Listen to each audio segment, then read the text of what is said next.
Cítim sa veľmi smutný. Cítim sa tak troška nostalgicky, ako keby prežívam jeseň života akurát v tejto chvíli. Čaute decka, veľa komentárov z YouTube ma donútilo zamyslieť sa nad sebou a tvoriť ešte viac, ako som tvoril doteraz, čiže pravidelnejšie vydávať videá. Preto sme sa rozhodli robiť tzv. Vlogy, v ktorých budeme rozoberať vaše reakcie, ktoré vznikajú tým, že odpovedáte na naše otázky v Yo Show. Začneme to najaktuálnejšieho z 29. Z čoho ťa naposledy vyplo? No, takže prvá. DJ Kraxi, čo ma vyplo? Keď som videl kamarátku s jej priateľom v porne. No veď jasné, že si ich videl v porne, keď si to sám kameroval, že? A teraz, keď to striháš, reveš, že si ani raz nevrzol. Vieš, čo ti odporúčam? No, mohol by si sa o ňa spýtať, ako sa natáčajú rýchle prachy. Samo mňa naposledy vyplo 2. septembra. Doteraz som nenaskočil. Samo, toto je bežná reakcia klasického šprta. Ty sa určite učíš na 3 a 4, väčšinou ročníky prechádza za dezerty a na pol roka určite prepadáš, hej? Celú mladosť si prehulil v tomto parku a stavím sa, že v budúcnosti odídeš do Švajčiarska, kde budeš zarábať strašne tučné love, naspäť sa vrátiš v striebornej Audine a potom spolužiačky, ktoré sa učili na samé jednotky a robia za 400 v poisťovni, sa budú po tebe vešať. Lord Zerexius. Naposledy ma vyplo, keď som videl, ako Roman pracuje ulivák jak kokot.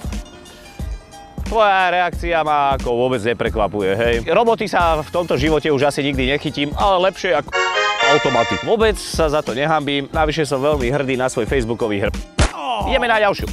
Aďo Krikšok. Naposledy ma vyplo, keď týždeň nebolo nové fake taxi. Aj teba? Toto je typický chlapský problém v útlom veku. Trndzovať si s malým cabanom nad tým, že nejaká štetka zase nemá v taxíku love, je už na Slovensku bežný jav, čiže chore. Aby sme tomuto zabránili, navrhujem viac frigidných taxikárov, lebo niekedy to vyzerá práve naopak, že taxikár spôsobil nejaký problém a snaží sa z neho vylízať. Domec 2190. Naposledy ma vyplo, keď som videl Yo jednotku.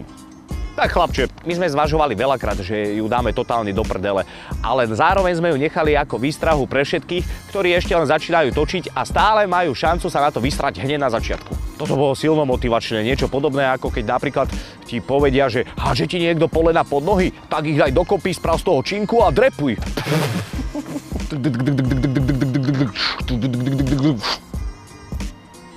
Ďalšia otázka.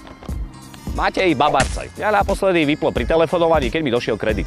Ruku na srdce, táto odpoveď sa nám do tejto show už úplne nehodí, lebo ide už o dosť intelektuálny humor niekde medzi Lasicom a Satinským. Preto si o tebe myslím, Matej, že si z IQ na veľmi vysokej úrovni. V štúdiách to dotiahneš veľmi ďaleko, ale level genius má aj svoje temné stránky. Napríklad väčšinu života stráviš v jednej bumbajke, tesílky budeš mať ožehlené na puky a okolo ruky budeš mať omotanú žltú Bila igelitku, v ktorej budeš mať svoj obľúbený pletený rolak. Skip. Mňa naposledy vyplo z toho, keď mi otec povedal, že má na riti vytetovanú myš. Keď som mu nechcel uveriť, povedal, poď ukážem ti. Šiel som a keď sa spýtal, vidíš ju? A ja, že nie, tak mi povedal, že? Tak zaliezla do diery. Tak z tohto som umrel aj ja. Toto, čo sa u vás doma deje, to je na sociálku, kamarát. V Anglicku by vás už riešila nejaká ríšavá panna v kostýme so žltými zubami, ktoré by mala špinavé od kávy. Ale jak ťa poznám, ani toto ťa neodradí a v blízkej dobe zorganizuješ prvú ilegál domácu incest party. Dúfam, že ma pozveš.